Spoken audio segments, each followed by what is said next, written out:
Bismillahirrahmanirrahim. Assalamualaikum warahmatullahi wabarakatuh. Alhamdulillahi rabbil alamin. Wassalatu wassalamu ala nabiyyina Muhammadin khatamil anbiya'i wal mursalin wa ala alihi wa sahbihi ajmain wa ba'du. Jamaah dirahmati Allah subhanahu wa ta'ala. Alhamdulillah, kembali Allah pertemukan kita.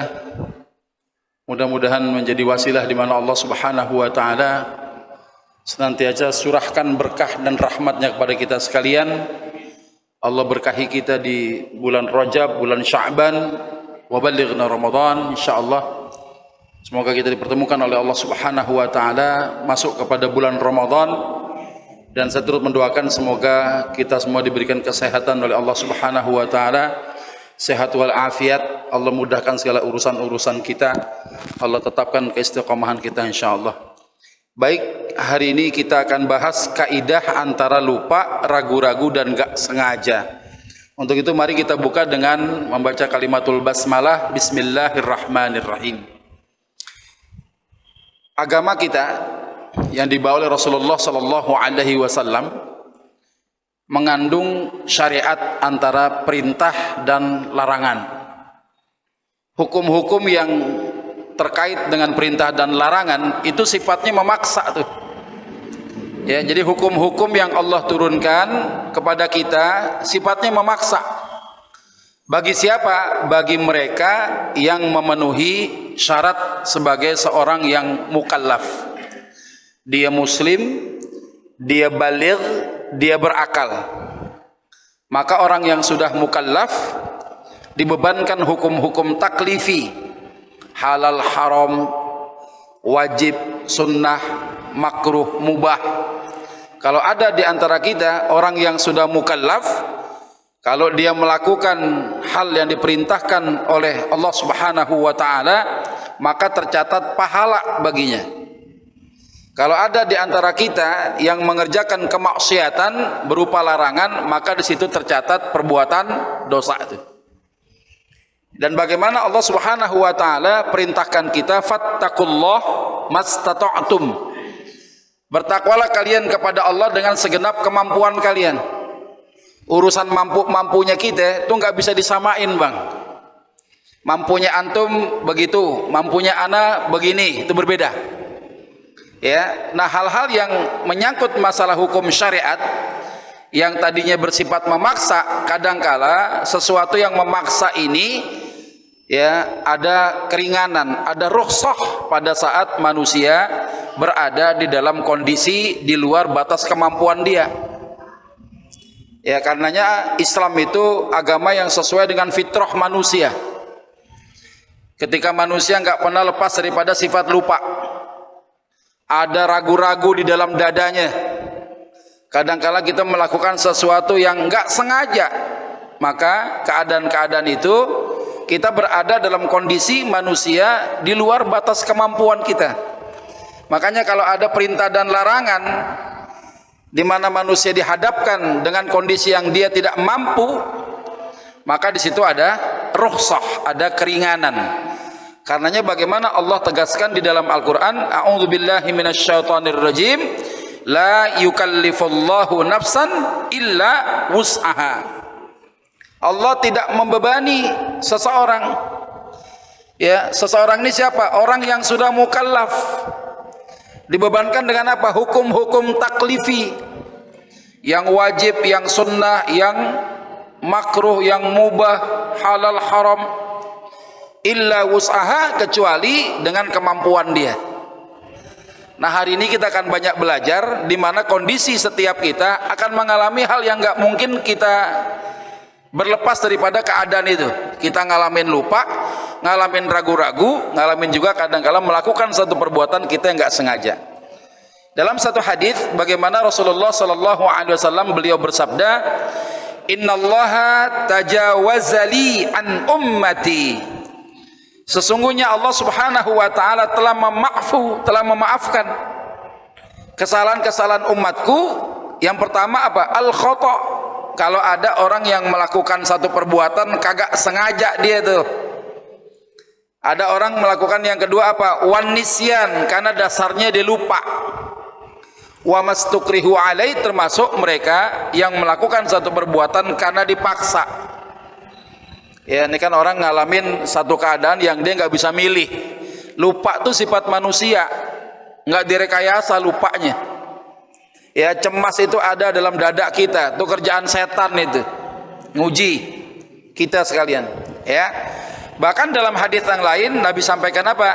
Innallaha wada'a an ummati, sesungguhnya Allah subhanahu wa ta'ala menghapuskan dari umatku dosa ketika apa? Al-khata', ketika mereka dalam keadaan keliru, wan nisyan, dalam keadaan lupa, wa mastukrihu alaih, dan dalam keadaan dipaksa untuk melakukan satu perbuatan itu. Ya, singkatnya begini, hukum halal dan haram, ya, kaitannya dengan syariat yang Allah turunkan di atas muka bumi ini untuk ngatur manusia. Ada hukum-hukumnya yang sifatnya memaksa. Orang tuh kalau nggak sholat, ya, dia nggak mau sholat nih. Di dalam literatur fikih ulama min madhahibil arba'ah, itu pemerintah boleh nangkep dia. Ada orang nggak sholat, ditangkap sama petugas negara, Pak. Diapain? Suruh tobat, di penjara sampai dia mau ngerjain sholat. Masih nggak mau juga di penjara ngerjain sholat, boleh dipukul sampai berdarah, tapi nggak boleh dibunuh. Karena orang yang meninggalkan sholat karena malas, dia nggak kafir. Kecuali ada orang nggak mau ngerjain sholat, dia ngaku muslim tapi menolak kewajiban sholat, murtad dia. Suruh tobat 3 hari itu kalau murtad.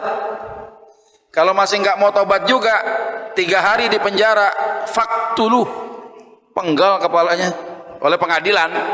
Kenapa? Kalau dia dibebaskan, dia sesat. Kalau punya keluarga, bisa menyesatkan orang. Makanya hukumnya luar biasa. Pelaku murtad itu, man baddala dinah faktuluh, barang siapa mengganti agamanya, dia murtad, penggal kepalanya. Itu dalam pengadilan Islam. Makanya orang murtad itu bahaya. Tapi kalau ada non muslim, ya, la ikraha fid din, tidak ada paksaan dalam memeluk agama kita ini, nggak ada paksaan. Dia kalau mau masuk Islam, al-islamu yajubu maqablah, keislaman dia menggugurkan kekafiran dia dulu. Selama kafir dia nggak salat, masuk Islam, baca 2 kalimat syahadat, Allah maafu, Allah maafkan, kekafirannya hilang. Tapi kalau seorang sudah ngaku muslim, dia kemudian tiba-tiba murtad dari Islam, hukumannya berat. Nanti ada orang yang nggak salat karena malas aja, pemerintah kudu campur tangan, ditangkap, dipenjara, nggak mau salat, digebuk sampai berdarah, sampai dia mau salat. Kalau nggak mau salat juga, dibiarin sampai mati di penjara. Jadi luar biasa tuh. Jadi nggak gampang. Ya, hukum ini nggak bisa ketika seorang udah ngaku muslim, sudah baligh, sudah berakal. Sifat hukum ini memaksa. Cuma kadangkala ini pun juga harus dihubungkan dengan kemampuan kita. Ada kalanya kita lupa, ya, mengerjakan sesuatu, nggak sadar kita, maka di situ Allah tidak mencatatkan satu catatan dosa. Nah, kita akan bahas tentang, pertama adalah kita akan bahas terkait dengan kaidah fikih seputar lupa. Saya menukil apa yang didefinisikan oleh Ibnu Nujaim. Apa sih definisi lupa? Kata beliau, adamu tadzakkaru syai' waqta hajatihi ilaih. Orang yang lupa, maksudnya apa? Dia tidak mengingat sesuatu pada waktu yang dia membutuhkan ingatan itu. Ada bini mau masak nih bang, neng bikinin abang kangkung balacan. Ya, memori dia kapan dia nyiangin tuh kangkung, kapan dia potong-potong, kapan dia cuci, kapan dia bumbuin, kapan dia harus manasin kompor dulu, taruh minyak goreng di atas wajannya, ya, bumbunya ditumis dulu. Itu memori. Ada orang yang memorinya kagak ada, dia nggak sadar, padahal dia lagi butuh ketika melakukan satu perbuatan, namanya lupa. Orang tidur, ya, antum tawarin makan, ya, kagak tapi mau, bukan kagak tapi mau, ya, emang kagak mau. Orang tidur kagak sadar, ya, antum tawarin makan, nggak ada memorinya, ya, nggak ada memorinya. Ya, orang tidur, orang lupa tuh sama itu, kira-kira seperti itu. Dia nggak tahu keadaan dia. Nah, tentang masalah lupa ini, bagaimana Ibnul Qayyim di dalam kitab I'lamul Muwaqqi'in, beliau membedakan Ada orang lupa mengerjakan yang haram, ada orang lupa meninggalkan kewajiban. Apa kata beliau? Anna man fa'alal mahdhura nasiyan. Siapa yang melakukan yang haram dalam keadaan lupa, yaj'alu wujudahu ka'adamihi, maka orang itu dianggap tidak mengerjakan perbuatan itu. Ada orang melakukan yang haram karena lupa, dia nggak dicatat sebagai perbuatan dosa, Pak. Dia nggak dianggap melakukan satu pelanggaran itu. Tuh kalau orang lupa melakukan yang haram, yang termasuk pelanggaran, yang dilarang. Wa nisyanun tarakal ma'mur la yakunu 'udhran fi sukutihi kama kana fa'alal mahdhura nasiyan 'udhran fi sukutil itsmi an fa'ilih. Sedangkan kalau ada orang lupa, dia meninggalkan perintah, antum lupa enggak salat, sampai ketemu waktu salat berikutnya. Lupa itu uzur, lupa itu halangan yang ada pada diri manusia. Orang nggak bisa berlepas dari sifat lupa, iya, tapi uzur lupanya dia, kalau dia lupa meninggalkan kewajiban, meninggalkan perintah, enggak gugur kewajiban itu. Makanya kalau ada seorang punya harta, yang hartanya itu ternyata dia lupa bayar zakatnya, haulnya sudah cukup, nisabnya sudah tercapai, harusnya jatuh tempo di bulan Rajab, dia nggak bayar. Ya, masuk Sya'ban, masuk Ramadan, meninggal. Ya, meninggal tuh orang. Maka ahli warisnya kudu bayarin utang dia kepada Allah karena lupanya dia membayar zakat ya pada waktu haulnya telah tercapai temponya, ya, terpenuhi nisabnya, dia lupa. Karena lupa enggak gugurin kewajibannya. Bedain tuh. Lupa melakukan yang haram dianggap enggak melakukan hal itu, enggak dosa. Tapi kalau lupa meninggalkan perintah, enggak gugur karena antum lupa. Coba kita lihat nih, bagaimana melakukan keharaman karena lupa. Man fa'ala mahdhuran nasiyan lam yakun qad fa'ala manhiyan anhu. Barang siapa melakukan sesuatu yang terlarang karena lupa, maka dia dikatakan tidak melakukan sesuatu yang terlarang tadi. Kita lihat dalam riwayat, ya, Rasulullah pernah sholat bersama sahabat. Bainama Rasulullah sallallahu alaihi wasallam yusalli bi ashabihi. Rasulullah ketika satu waktu beliau pernah sholat jadi imam makmumnya para sahabat. Di tengah-tengah sholat beliau, idh khala'a na'alaih, beliau tiba-tiba melepaskan dua sendalnya, Pak. Ya, sunnah Nabi itu sholat pakai sendal, pakai sepatu dulu. Konteksnya sekarang berbeda. Ya, konteksnya beda. Dulu Masjid Nabawi lantainya pasir, atapnya langit. Panas kagak kehujanan, hujan kagak kepanasan. Ya panas, hujan ya hujan. Ya, jadi berasa banget itu. Tuh kalau nggak pakai sendal, nggak pakai sepatu, karena lantainya pasir, suka muncul al-aswadain. Dua binatang hitam, kalau enggak ular, kalau enggak kalajengking yang nongol. Jadi wajar Nabi pakai sepatu, pakai sendal. Satu ketika Nabi salat, idh khala'ana alaih fawadu'ahuma an yasari. Nabi lepas sendalnya, kedua-duanya dilepas, taruh di sebelah kirinya. Sahabat kalau ngikutin salat Nabi kan apa rumusnya? Sallu kama ra'aitumuni usalli. Salatlah kalian sebagaimana kalian melihat aku salat. Demi melihat Nabi lepas sendal dalam salatnya, falamma ra'a dzalikal qaum, tatkala para sahabat melihat Nabi melepas sendal dalam salatnya, alqauni alahum, maka rame-ramelah sahabat pada lepas sendal semua. Ya. Falamma qada Rasulullah sallallahu alaihi wasallam salatah, tatkala Rasulullah telah menyelesaikan salatnya, qala, Nabi nanya, balik badan Nabi nanya, ma hamalakum ala ilqa'i ni'alikum, ente alasan apaan kok pada lepas sendal semua? Ya pada ngapain kok pada lepas sendal semua?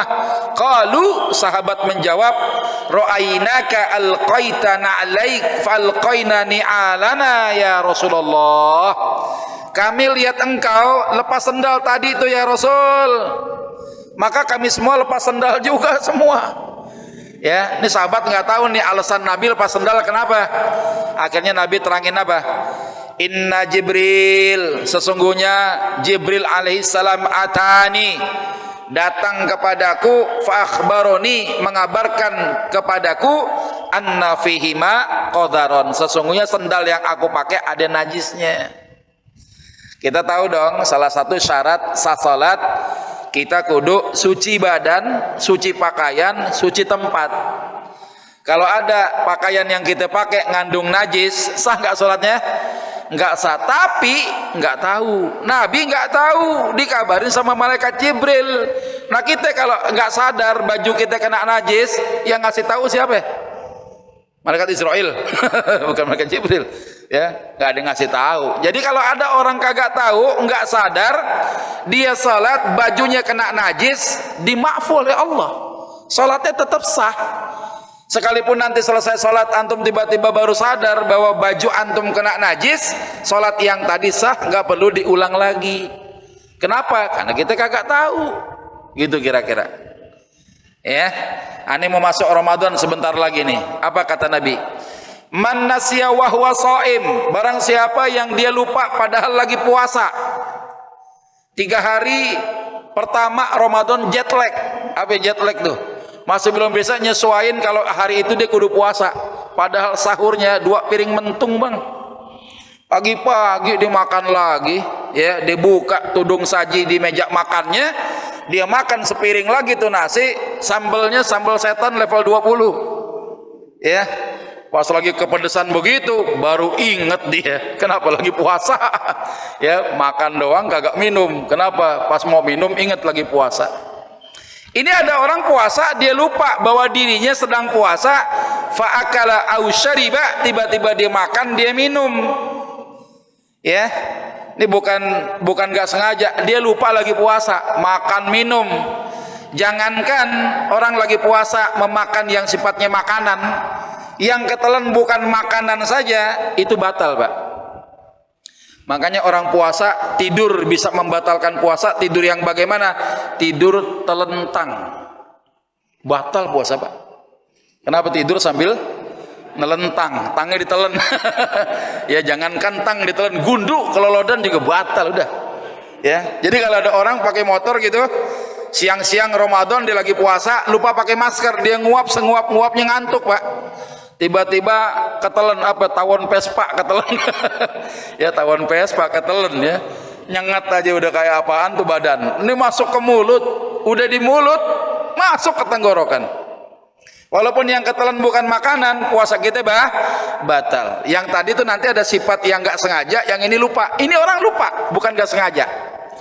Dia lupa bahwa dirinya lagi puasa, tiba-tiba makan dan minum. Kata Nabi, fal yutimma saumah, enggak batal puasanya karena lupa tadi. Puasanya lanjutin, sempurnain dia punya puasa tuh.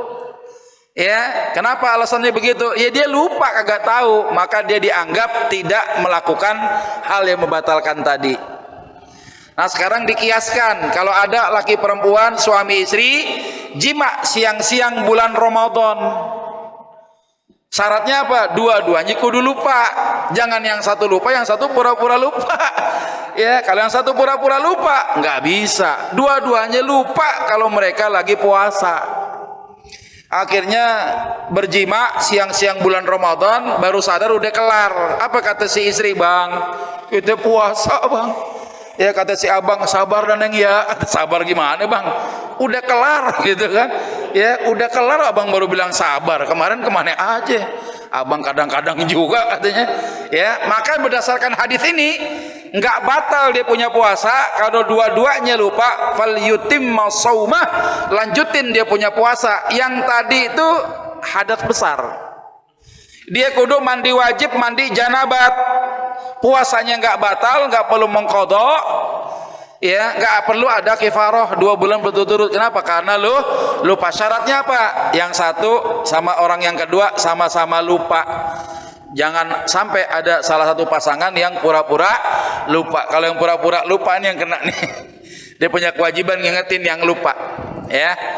Nah jadi nih kalau bicara tentang lupa, melakukan pelanggaran dianggap nggak melakukan pelanggaran itu, ya. Nah sekarang bagaimana kalau ada orang lupa meninggalkan kewajiban, meninggalkan perintah dari Allah itu?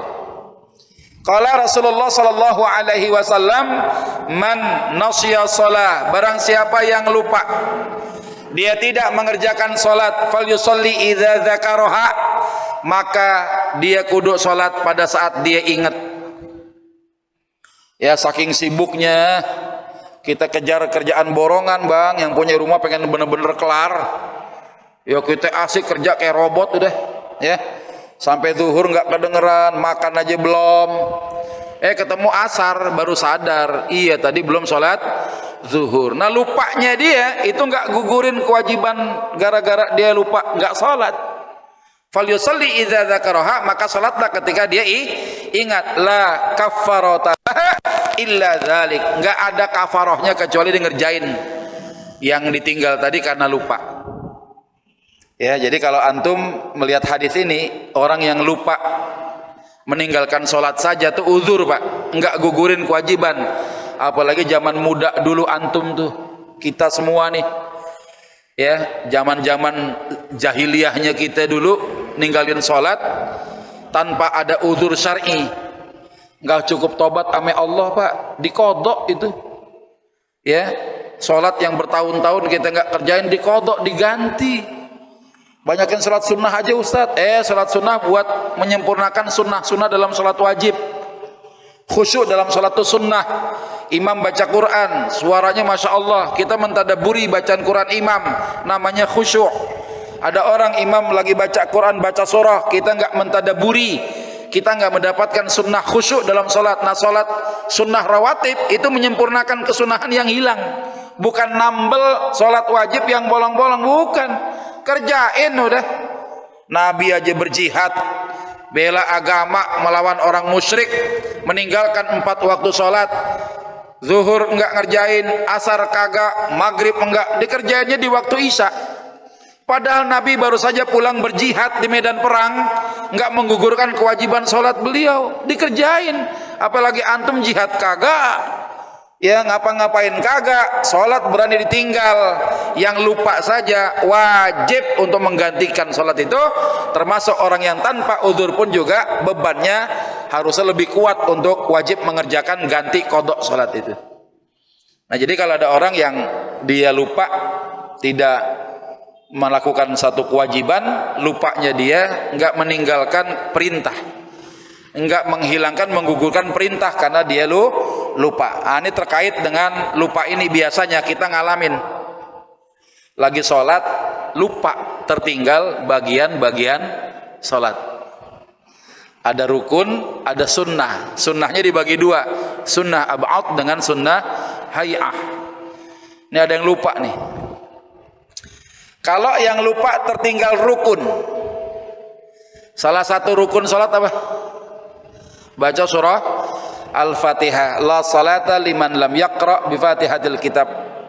Enggak sah sholat seseorang kalau dia enggak baca surah Al-Fatihah. Imam lupa baca surah Al-Fatihah, ya, si makmum ngingetin. Kenapa? Karena ketika dia takbiratul ihram, dia baca doa iftitah, ujuk-ujuk baca surah, karena baru ngapal kemarin gitu kan, mau dites nih ya jadi imam gitu kan, kebablasan Fatihahnya lupa nggak dibaca. Kita negornya bagaimana? Subhanallah, kan gitu kan. Imam kebingungan, salah gua apaan? Dia baca perasaan hafalan bener gitu, padahal si makmum negor bahwa si imam lupa baca Fatihah. Subhanallah, sampai orang riuh. Subhanallah, banyak disebut-sebut sama si makmum, masih nggak ngudeng juga. Sampai ada yang paling ujung teriak, "Woi, subhanallah woi," katanya. Ya, yang bilang woi-nya ya batal ya. Jadi subhanallah aja, nggak usah pakai woi. Ya, kalau pakai woi subhanallah woi, nah, ini batal dia tuh. Ya, subhanallah nggak ngedeng juga. Sampai si imam kemudian ruku, dia i'tidal, sementara si makmumnya pada baca Fatihah sendiri. Nanti selepas sholat selesai, imam kita tegur, "Ya imam, maaf ya, antum semangat banget jadi imam," gitu kan, ya, sampai lupa baca Fatihah. Apa iya, antum rokaat yang pertama lupa baca Fatihah. Maka si imam harus mengerjakan rokaat yang nggak ada Fatihahnya tadi itu. Sekali aja dia sendiri, makmumnya mah nggak usah ikut, pasti makmumnya udah baca surah Al-Fatihah. Atau ada yang hati-hati lagi, sholatnya dianggap nggak sah, imam tuh yang harus ngerjain sendiri, makmumnya nggak usah. Ya, ini ada masalah nih, nggak cuma bicara Fatihah. Ada orang yang tertinggal rukun dalam sholat, nggak bisa diganti sama sujud sahwi.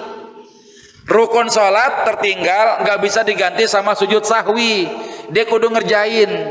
Cuma masalahnya kalau ingatnya nggak lama, ya dia tinggal bangun. Contoh misalnya begini, ada orang lupa melakukan ruku, habis baca suratul Fatihah, baca surah ba'dal Fatihah, tiba-tiba dia nggak ruku, langsung sujud. Si makmum kebingungan nih, yang ayat sejadahnya kan kagak dibaca tuh, ini sujud apaan yang tadi nih? Ya, makanya jadi makmum juga harus belajar juga. Si imam baca ayat-ayat sejadah nggak nih? Ayat-ayat yang disunahkan kita melakukan sujud tilawah. Ini sujud tilawah nggak ada, tiba-tiba imam langsung sujud. Ya, dia rukunya ditinggal. Nah, kalau ingatnya seorang dalam keadaan sujud, tadi itu belum ruku, yang dilakukan bagaimana? Dia berdiri lagi, kemudian dia ruku, kemudian i'tidal, kemudian dia sujud sisanya itu. Ya, tapi kalau udah ingatnya pada saat rokaat yang berikutnya, yang tadi mah kagak aci udah. Apa yang gak aci itu? Kagak sah gitu ya. Ya, yang tadi itu nggak dianggap, maka rokaat berikutnya sebagai penebus yang sholat satu rokaat rukunnya yang tertinggal tadi. Jadi kalau misalnya sholat lupa di rokaat yang ke berapa? Ketiga misalnya, ya rukunya lupa di rokaat ketiga, ya dia bangun. Atau ketika dia salam, begitu sebelum salam, ya dia harus bangun. Ya, dia harus bangun. Kalau udah salam, dia ngerjain rokaat yang nggak ada rukunya, satu rokaat itu aja. Ya, caranya bagaimana? Takbiratul ihram, ya, kemudian dia lakukan yang kurang tadi masalah ruku, nanti baru ditutup dengan salam. Kalau ingatnya di luar sholat. Kalau dalam sholat ada jarak yang dekat sama jarak yang agak jauh. Kalau rokaatnya sudah rokaat yang baru, yang tadi dianggap nggak sah rokaatnya, dia gantinya itu. Itu kalau bicara masalah rukun sholat yang tertinggal, ya. Nah, kemudian ada orang tertinggal sunnah ab'ad.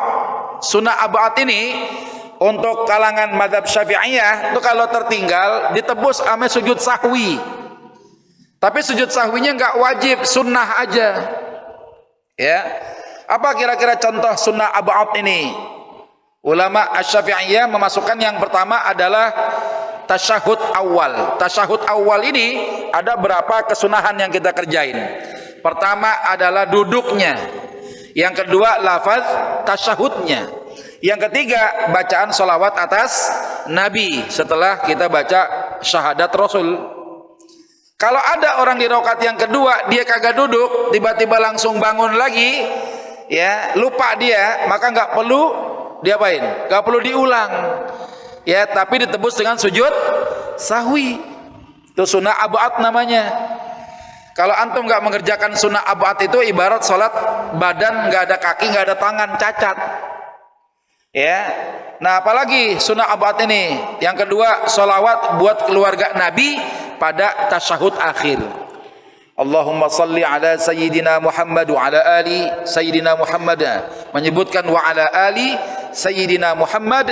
Ya, ali itu keluarga, pakai alif bukan pakai ain. Ya, wa ala ali. Ya, atas keluarganya Rasulullah. Ini sunnah ya ab'ad. Kalau kita tinggalin ditebus sama sujud sahwi, tapi nggak perlu diulang. Sama juga mereka yang mengikuti pendapat ulama yang menyatakan sholat subuh baca doa kunut itu sunnah muakkadah. Kalau tertinggal ya disunnahkan sujud sahwi. Ya, termasuk baca doa kunut di 15 kedua bulan Ramadan pada rakaat terakhir witir. Ada tuh baca doa kunut, tertinggal disunnahkan sujud sahwi. Cuma masalahnya bagaimana kalau praktek sujud sahwinya nih, ya. Kalau ada seorang yang sholat dia tahu sunnah ab'adnya tertinggal, tiba-tiba sholat dia udah ngucapin salam, lupa sujud sahwi, baik itu sengaja maupun dia lupa melakukan sujud sahwinya, tapi jedanya udah kelamaan. Habis sholat isya misalnya nih, ya tuh orang lupa tertinggal sunnah ab'ad, ya jedanya udah kelamaan, dia keluar masjid, nyalain motor, makan di mana tuh, nasi uduknya siapa? Hah? nasi uduk sebelah tuh udah makan kenyang baru inget, iya tadi lupa sujud sahwi, gugur udah, nggak usah lagi. Ya kalau jedanya udah kelamaan. Tapi kalau jedanya sebentar dia baru ingat, maka sebelum dia mengucapkan salam boleh dia melakukan sujud sahwi. Kalau ingatnya udah selesai sholat, maka dia kudu berdiri melakukan sujud sahwi. Ya, sebagaimana Rasulullah melakukan sujud sahwi 2 kali tuh, sujud sahwi itu. Ya kira-kira begitu. Nah kemudian ada tertinggal sunnah hay'ah. Sunnah hay'ah kalau antum nggak ngerjain, lupa, nggak wajib diulang, nggak ada sujud sahwinya. Apa contohnya? Kalimat takbir Allahu Akbar yang jadi rukun takbirnya atau angkat tangannya yang jadi rukun takbirnya. Berarti takbir itu ucapan Allahu Akbar. Ada orang ngomong ini Allahu Akbar, dia lupa angkat tangan. Ya, ini sunnah nih, namanya sunnah hay'ah namanya. Lupa angkat tangan, dia baca takbir doang, Allahu Akbar, nggak angkat tangan, nggak perlu diulang karena dia lupa, nggak perlu sujud sahwi. Itu sunnah hay'ah namanya. Baca doa iftitah, membaca bacaan zikir di tiap ruku dan sujud, antum nggak baca itu nggak dapat sunnah hay'ah namanya. Ya kalau kita lupa, ya kita tidak perlu mengulang, kita nggak perlu lakukan sujud sahwi. Itu kalau bicara tentang sunnah hay'ah namanya. Ya. Nah kemudian ada kaidah fikih terkait ragu-ragu. Ini keadaan kita kadang suka begitu, ragu-ragu. Ya, di mana ada kaidah fikih ulama menyatakan apa? Al yakin la yazulu bisyak. Keyakinan nggak bisa dikalahkan sama asumsi. Ya, kalau orang sudah merasa yakin, nggak bisa dikalahkan dengan yang ragu-ragu. Coba lihat hadis ini. Qala Rasulullah sallallahu alaihi wasallam, "Idza syakka ahadukum fi salatihi." Apabila salah seorang dari kalian ragu-ragu dalam salatnya, falam yadri, dia kagak tahu kam shalla thalathan am arba'an, apakah salatnya sudah masuk rakaat yang ketiga atau rakaat yang keempat. Biasa begitu ya, 3 pe 4, 3 pe 4 kan gitu. Gak mungkin hitung kancing baju koko gitu ya, 4 3 3 4, nggak mungkin kan. Nah kata Nabi apa? Fal yatrahis syak, abaikan yang ragu-ragu, wal yabni ala mastaiqana, kerjain yang antum yakin. Kalau yakinnya 3 rakaat, kerjain, berarti kalau 4 rakaat sisanya 1. Kalau yakin 4 rakaat, ya udah nggak usah ditambah, cukup salam aja. Ya karena kita ragu-ragu tadi, ada kafarahnya, penebusnya apa? 2 kali sujud sahwi. Nah sujud sahwi 2 kali ini yang bikin setan jengkel sama kita itu. Karena ragu-ragu itu datangnya dari setan tuh. Ya ragu-ragu, was-was. Nah, termasuk dalam hadis yang lain juga, apa kata Nabi? Idza wajada ahadukum fi batnihi syai'an, apabila salah seorang dari kalian merasakan sesuatu dalam perutnya, ngerebek-rebek tuh perut. Ya. Fashkala alaih, tapi dia sulit ya membedakan, ya akhraja minhu syai'un amla, ya seperti ada yang keluar dari knalpot bagian belakangnya, tapi dia nggak yakin nih kentut apa enggak ya. Kalau biasanya kentut ya ringtone-nya bunyi, ya santer baunya, ini ringtone kagak bunyi, baunya kagak santer. Tapi ini orang berasa seakan-akan ada yang keluar dari knalpot bagian belakang dia nih. Ragu-ragu, ya kan? Ya, nah bagaimana kalau orang ragu-ragu antara kentut sama enggak kentut ini? Apa kata Nabi? Fala yakhrujanna minal masjid. Jangan batalin salatnya, terusin aja. Hatta yasma'a sautan aw yajida rihan, sampai benar-benar dia yakin mendengar ya suara kentutnya sendiri. Ya, atau dia mencium baunya. Kadang ada bunyi nggak ada bau, tapi yakin tuh kentut. Yang santer kan bunyi kagak, bau doang. Oh, ini luar biasa. Ya, makannya gonggok. Ya, begitu modelnya tuh. Ini bau enggak, suara kagak. Ya ragu-ragu kita. Terusin sholatnya. Kenapa kok kita kudu terusin sholatnya? Karena keyakinan yang pertama, antum mau datang ke masjid, mau sholat sudah wudu, dalam keadaan suci kita datang untuk mendatangi tempat sholat itu. Ya yang ragu-ragu tadi masalah keluar kentut atau enggak, ini ragu-ragu, kalah sama yang yakin tadi. Perkara habis sholat tiba-tiba antum ke kamar mandi meriksa, bener-bener lepek ternyata, ya udah sholatnya dianggap sah. Yakinnya antum setelah sholat selesai, ya udah berarti itu pakaian nggak bisa dipakai sholat, lepek, kena najis gitu kan. Ya sekarang permasalahannya ditarik ke permasalahan fikih yang lain. Misal seorang berkeyakinan punya utang sama si fulan, ya fulan, sambil ngitung duit, kebetulan baru dapat nih ya komisi maklar jual tanah, gue yakin gue punya utang sama lu 1 juta, tapi gue nggak yakin udah bayar apa belum, gitu kan. Ya gue yakin punya utang sama lu nih, tapi udah bayar apa belum gue nggak yakin nih. Kira-kira yang harus dilakuin bagaimana? Dia tetap wajib bayar atau enggak? Wajib bayar. Kenapa? Karena yakinnya dia berhutang, ragu-ragunya udah bayar apa belum. Yang ini dikalahkan dengan yang yakin. Sama seperti orang begini, antum dituntut di pengadilan, Pak Hakim saya tuntut si fulan, fulan itu ngutang sama saya 20 juta. Pak Hakim nanya kepada si fulan, fulan kau benar utang sama dia? Enggak Pak Hakim, saya yakin saya enggak punya utang sama dia. Maka orang yang menuntut si fulan wajib memberikan bukti-bukti yang meyakinkan. Ya, ada fotonya, ada videonya lagi hitung duit, lagi salaman, lagi akad, ada kwitansinya. Kalau nggak ada, si fulan yang dituntut bayar utang 20 juta lepas daripada tuntutan. Karena asal manusia lahir nggak bawa hutang, asal manusia lahir nggak ada tuntutan. Ya, nah jadi kalau pengen orang itu bayar hutang kepada si fulan, maka si fulan ini wajib memberikan bukti yang meyakinkan bahwa si fulan punya hutang. Kalau nggak ada, selesai urusan.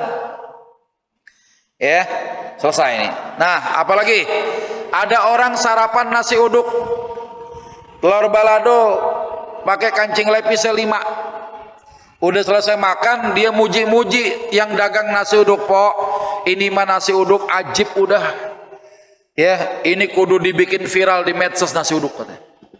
Kata si empok, "Ya, abang mah 1001 orang, Bang. Abang ke orang yang ke 1001 ngomong begini."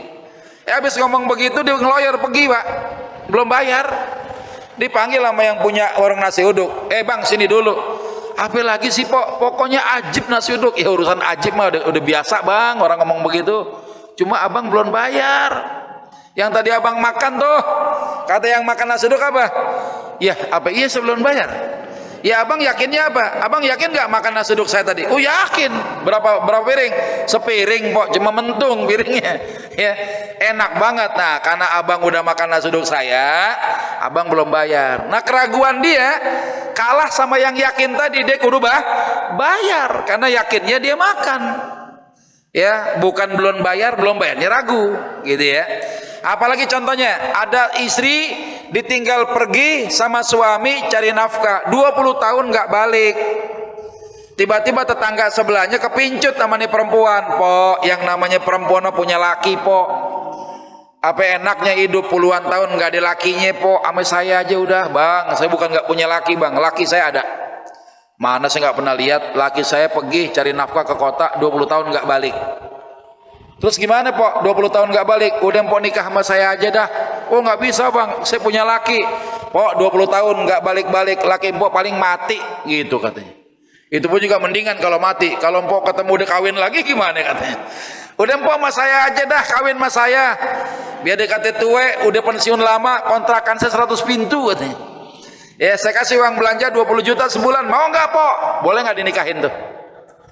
Boleh nggak wanita ditinggal pergi suami 20 tahun, ya nggak jelas, ya tiba-tiba dia nikah? Boleh nggak kira-kira? Kalau tahu-tahu pas habis akad nikah suaminya datang gimana? Ya udah dibilang sah, suaminya datang yang lama, enging gitu. Kira-kira gimana itu? Nggak boleh, Pak. Ya nggak boleh kita menikahi seorang istri yang masih punya suami kecuali jelas kematian dia. Alasannya kenapa? Hal yang meyakinkan suaminya pergi tinggalkan dia dalam keadaan sehat walafiat. Kematiannya itu asumsi, harus meyakinkan. Kalau si istri ridho 20 tahun nggak balik-balik, lakinya dia ridho sebagai seorang istri, maka selamanya dia masih berhubungan pernikahan dengan suaminya. Kecuali dia tuntut kepada pengadilan namanya khulu', talak tebus. Kagak tahan 20 tahun Pak Hakim, saya nggak dinafkahin, bahaya ini. Saya minta cerai aja dah. Ya nanti diputusin, pengadilan panggil dulu tuh suaminya 3 kali, dipanggil-panggil nggak nongol atau dianggap orang hilang, maka orang hilang ini kudu dipastikan apakah sudah mati apa belum lewat vonis ketukan palu pengadilan. Ya 20 tahun nggak balik, kira-kira umurnya berapa? Pengadilan akan menginvestigasi Pak, mencari keberadaan suami masih hidup apa enggak. Kalau ternyata mati, vonis pengadilan suami kamu meninggal dunia, ketok palu. Maka semenjak ketok palu lewatin masa iddah 4 bulan 10 hari baru dia boleh nikah lagi. Kalau ternyata itu enggak dipastikan kematiannya, tiba-tiba terjadi pernikahan, suami yang lama datang, batal tuh nikahnya. Sama kayak jual beli, ada orang jual barang milik orang lain, yang punya marah, bilang sama pembeli, bang ini barang bandek saya, ini yang jual kagak izin sama saya, batalin jual belinya. Batal sama. Ya bini masih ada lakinya, hati-hati tuh. Ya jangan main sosor aja tuh, hati-hati. Ya harus pasti kematiannya. Ya ada orang mau sholat yakin baju gamisnya kena najis, tapi dia nggak yakin di bagian mana najisnya yang kena itu, maka gamis itu nggak boleh dipakai untuk sholat. Cuci dulu ya, satu baju gamis itu yang dia yakin kena najis, yang dia nggak tahu bagian mana kena najisnya, cuci, yakinnya kena najis. Ya kalau dia yakin saya kena najis bagian mana bang, bagian ujung bawah, ya udah cuci itu bagian ujungnya yang kena najis itu. Tapi dia nggak tahu di bagian yang mana, bajunya kudu dicuci sampai unsur kenajisannya hilang, baru dia boleh melakukan sholat pakai baju itu. Ya. Nah sekarang bagaimana terkait dengan kaidah nggak sengaja, al khata'? Kata ulama, orang yang nggak sengaja melakukan satu kesalahan, dia nggak nanggung dosa. Ya nggak sengaja, nggak dosa. Ya. Tapi kalau nggak sengajanya dia menyangkut al-itlaf. Apa itlaf ini? Merusak milik orang lain. Ya, antum punya anak main bola, nendang kaca tetangga pecah, minta maaf, harus ganti, wajib, walaupun nggak sengaja. Tapi mecahin jendela tetangga, kaca jendela tetangga karena nggak sengaja, nggak dosa, tapi wajib ganti. Al-khata' namanya. Antum nabrak orang, kecelakaan sampai mati itu orang, nggak sengaja, nggak dosa, ngilangin nyawa, tapi wajib nyawanya diganti. Sama apa? Bayar diat 100 unta untuk ahli warisnya itu. Antum bawa motor nabrak mobil tetangga, penyok bempernya, bonges bagian bodinya itu, catnya pada berantakan lah. Antum minta maaf, dimaafin sama tetangga, tapi urusan maaf tidak menghalalkan ganti rugi, kecuali orang yang punya mobil menghalalkannya. Aneh maafin nama orang nggak sengaja bang, antum nggak dosa ngerusak barang orang, tapi wajib ganti. Itu namanya nggak sengaja. Ya, ada merbot nih kerja buat masjid, yang jadi bosnya kan umat, jamaah bosnya. Ya dibawain gelas nih, ya tiba-tiba kesandung pecah gelasnya. Ya, gelasnya pecah, ya dia nggak sengaja, nggak berdosa merusak milik umat, milik kaum muslimin, tapi dia wajib ganti. Ya itu kalau bicara al khata', nggak sengaja tuh. Ya, kalau menyangkut nggak sengaja, nggak ada pengerusakan barang milik orang lain, tetap dia nggak berdosa. Contohnya apa? Ada orang yang dia puasa, cuma kerjanya tidur doang. Bangun-bangun selesai asar, keluar kamar cuaca gulem, gelap, mendung, dia nyangka udah maghrib. Ya sambil keluar kamar ngoceh-ngoceh dia tuh, dasar orang rumah kagak punya adab katanya. Udah maghrib mau gak dibangunin, akhirnya dibikin kopi bang, ya sama gulanya setengah sendok diaduk 18 kali katanya, ya sambil dia baca doa buka puasa. Dia minum kopi, apa dia bilang, alhamdulillah puasa hari ini sampai juga pada waktunya, padahal puasanya mau tidur doang. Ya lagi asik ngopi, tiba-tiba azan, Allahu Akbar, Allahu Akbar. Kata dia apa? Wih udah isya katanya. Ya padahal itu belum isya, baru masuk maghrib, ya dia puasa sengaja batalkan puasa dia, ya sengaja batalkan, tapi karena dasar salah menilai waktu enggak dosa, puasanya batal, wajib diqadha. Beda sama orang lupa. Kalau lupa lagi puasa. Ini bukan lupa, enggak sengaja salah menilai waktu, puasanya jadi apa ya? Batal puasanya. Enggak dosa, tapi gara-gara enggak sengaja wajib ganti. Ada orang makan sahur bangun kesubuhan, bukan kesiangan. Dia pikir belum subuh, dia makan aja, enggak lama terang. Lah berarti azan subuhnya udah ketinggalan gua katanya. Ya bangun kesubuhan gitu kan. Maka pada hari itu dia salah menilai waktu, puasa hari itu batal, dia wajib mengqadha di hari yang lain. Itu beda sama orang lupa. Lupa tuh memang kagak inget. Ya, ini orang nggak sengaja melakukan satu perbuatan, nggak dosa, tapi kalau menyangkut pengerusakan milik orang lain bayar. Kang parkir misalnya, terus bang, sambil main handphone, mundur bang, ya. Pas mundur ada mobil nabrak tuh motor. Sengaja nggak tukang parkir? Nggak sengaja, karena sibuk main handphone. Sambil parkirnya main handphone, kurang konsentrasi. Minta maaf sama yang punya motor, bang, maaf ya bang ya, saya meleng parkirinnya. Ya dimaafin, cuma urusan pantat motor pada berantakan ganti. Tuh maksudnya begitu. Tuh kalau Islam itu dijalankan sama pemeluknya, kita nih seorang muslim mengerti tentang kaidah ini, aman kita di jalan pak.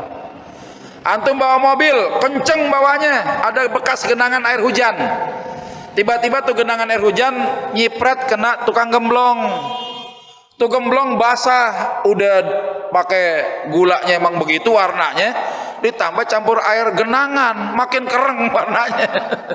Ya cuma orang buat jualan kagak bisa, kenapa? Itu gemblong campur gula sama air comberan.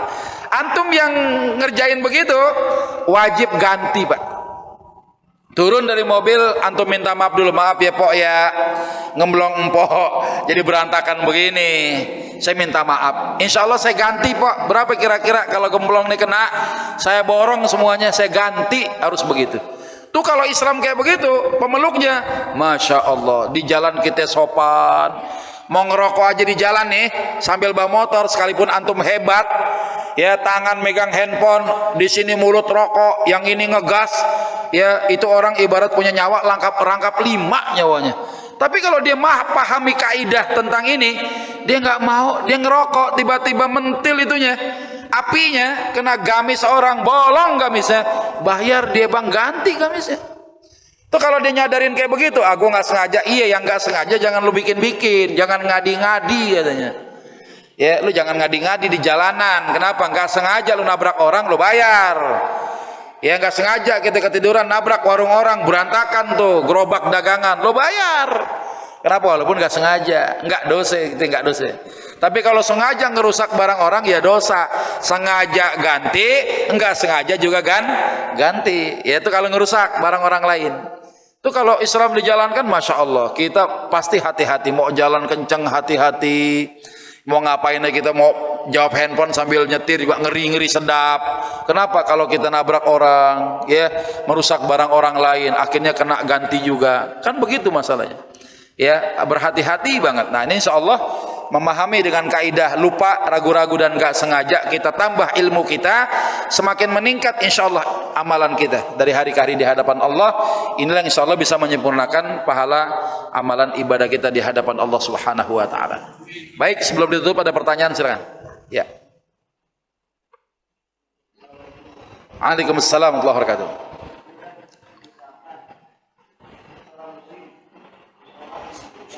Salat di mana? Di gereja.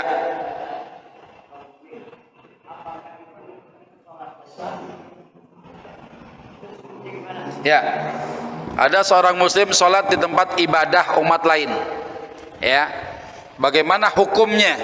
Kita lihat ya. Bagaimana ulama menghukumi orang yang seorang muslim sholat di tempat ibadah orang lain. Dulu Khalifah Umar itu pernah menguasai satu daerah di Palestina. Pada waktu sholat beliau tiba, ya datang tiba waktu sholat, beliau mau sholat di tempat ibadahnya orang Nasrani pada waktu itu, ya, karena alasan dari sisi politis mereka baru saja dikuasai oleh kaum muslimin, ya, khawatir menyakiti hati mereka dengan mengerjakan sholat di sana, beliau menahan untuk tidak sholat di sana. Tapi ada ulama yang menyatakan boleh-boleh saja sholat di tempat ibadah bukan milik kaum muslimin dengan syarat apa? Di temboknya itu nggak bergantungan alat-alat sebagai media penyembahan mereka. Saya pernah jadi khotib sholat Jumat di satu tempat di kantor, Pak. Kantornya di Merdeka tuh, ya, depan patung kuda. Dulu sebelum ada masjidnya, itu tempat di kantor, mimbar tuh yang pakai nggak cuma ustadz doang, pendeta pakai. Makanya pas saya naik mimbar, di balik mimbar ada palang. Lah kita kaget, oh ada palang, depannya Allah, gitu kan. Suatu ketika mungkin kalau umat lain mereka mau pakai, ya yang tadi lafaz Allahnya ditaruh dulu, palangnya taruh depan. Nah jadi intinya kalau ada orang sholat tempat ibadah mereka sebenarnya nggak ada masalah, tempatnya nggak najis, najis, cuma harus antum perhatikan bagaimana sholatnya, jangan sampai ada alat-alat yang dipakai untuk ritual agama mereka. Seperti kita mau sholat nggak ketemu masjid, ya, kita tinggal di daerah minoritasnya kaum muslimin, mayoritas mereka, kita numpang izin, bang, ane mau sholat boleh nggak? Oh di kamar saya saja. Di kamarnya pas antum masuk ada palang menggantung di tembok, turunin dulu, masukin kolong kasur, cuma orangnya jangan tahu, gitu ya. Kalau masih menggantung itu, antum nggak boleh sholat. Jadi siar-siar, alat-alat sebagai simbol siar kekufuran mereka, turunin dulu dari tembok-tembok itu, nggak kelihatan. Ada patungnya, masukin aja sampai nggak kelihatan, baru antum boleh sholat di situ. Ya, alasannya begitu. Nah, ada ulama yang membolehkan, ada yang memakruhkan. Kenapa? Karena tiap jengkal bumi ini masjid. Ya, nggak usah jauh-jauh, tempat parkir aja boleh. Misalnya ada gereja gitu, tempat parkirnya ada, tempat parkirnya aja kita sholat, nggak ada masalah. Ngapain harus di dalam kan gitu? Ya, artinya ini kemuliaan yang Allah berikan kepada umat Rasulullah. Innama ju'ilat lil ardi masjidan wa tuhuran, dijadikan tiap jengkal bumi jadi masjid dan suci. Di mana saja kita boleh sholat. Boleh, ya, antara yang makruh tadi sama yang membolehkannya dengan syarat yang ketat. Tapi kalau sebisa mungkin kita menghindar khawatir jadi fitnah, ya udah deh, di luar tempat ibadah mereka kan masih terbentang tuh yang namanya bumi Allah ini, boleh untuk dipakai sholat, hatta sholat di atas sepiteng. Ini sepiteng, atasnya boleh nggak dipakai sholat? Boleh, yang nggak boleh sholat dalam sepiteng karena najisnya di dalam gitu. Atasnya kan suci kan gitu. Yang penting ya tempatnya itu suci dari najis. Ya, serasa begitu ya. Iya, terakhir. Waalaikumsalam warahmatullahi wabarakatuh.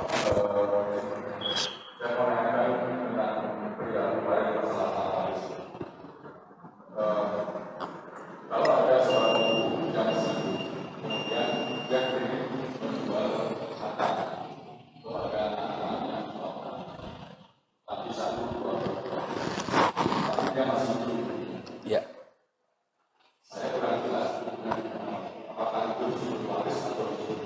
Ya. Ya. Baik, kalau ada seorang punya harta, orangnya masih hidup ya. Orangnya masih hidup, hartanya dijual. Hasilnya dibagi kepada anak-anaknya. Jangankan bicara hasilnya saja, objek-objek punya si pemilik ini kita kasih boleh, namanya hibah. Misalnya antum contoh sebagai seorang ayah ya, si ayah punya harta, anaknya ada 5, ya, berupa rumah misalnya, ya, kalian mau nggak ayah kasih rumah? Pengen sih ya, tapi jangan rumah yang di sono deh, kalau bisa jual aja, nanti duitnya saya belikan di rumah yang lain. Ya, si ayah akhirnya ngejual itu rumah, anak-anaknya dibagi masing-masing duit, nih buat beli rumah, nih beli gitu ya. Nah itu namanya hibah tuh. Nilainya yang penting semuanya dapat, Pak, nggak harus sama rata. Yang namanya adil itu, ya, yang namanya adil kan sesuai kebutuhan sebenarnya. Contoh misalnya gini ya, antum ngasih uang jajan ke anak, ada anak masih SD, sudah SMA, sudah kuliah. Gak mungkin jajannya ke bawah. Yang SD paling jajan goceng doang, cireng sama minum doang. Ya sementara yang kuliah kan gak mungkin jajannya cireng sama cimol. Ya pasti dibeli macam-macam. Jajan yang anak SD misalnya 5.000, yang orang kuliah 50.000. Kenapa? Kebutuhannya beda. Itu adil.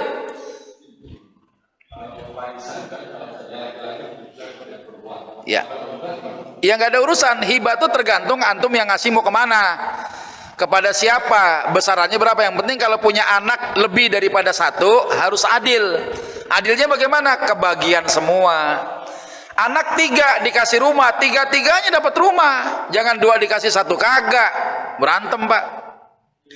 Bebas ya, walaupun ada ulama yang menyatakan dia kudu sama nilainya, itu baru adil katanya, tapi belum tentu juga, kan sesuai dengan kebutuhan. Barangkali anak pertama antum sudah menikah, anaknya ada 3 juga, punya cucu gitu kan. Anak yang kedua baru mulai nikah, baru belajar punya anak, yang 1 jomblo, bisa aja kan, tetap aja dikasih rumah walaupun ukurannya mungkin sesuai kebutuhan yang mereka butuhkan. Kalau warisan ikut aturan Allah. Kalau hibah itu kepada pemilik harta itu. Jadi kalau hibah dengan wasiat tergantung sepemilik harta. Kalau warisan itu hak Allah. Kenapa? Orang yang tadinya punya harta meninggal, hartanya kembali kepada Allah. Allah yang bagi. Makanya nggak boleh bagi-bagi warisan seenak udel kita sendiri, nggak boleh. Karena ketika begitu orang pemilik harta meninggal, hartanya fahuwa malullahi azza wajal. Jadi milik Allah hartanya. Yu'tihi mayyasha, Allah akan bagi kepada siapa yang Allah kehendaki. Dasarnya apa? Ya ahli waris dapat warisan. Allah yang bagi. Sedikit banyaknya Allah yang kasih. Gitu ya. Nah, jadi kalau hibah tergantung si pemilik harta itu. Ya, barangkali itu yang bisa saya sampaikan. Mohon maaf lahir batin, ya banyak bicara banyak salah, kalau salah saya minta maaf. Kepada Allah sama-sama kita memohon ampunan. Semoga kita termasuk hamba-hamba Allah yang diampuni segala dosa dan kesalahan kita. Mari kita tutup dengan kalimatul hamdalah. Alhamdulillahirabbil alamin. Subhanakallahumma wa bihamdika asyhadu an la ilaha illa anta astaghfiruka wa atubu ilaik. Alhamdulillahirabbil alamin. Assalamualaikum warahmatullahi wabarakatuh.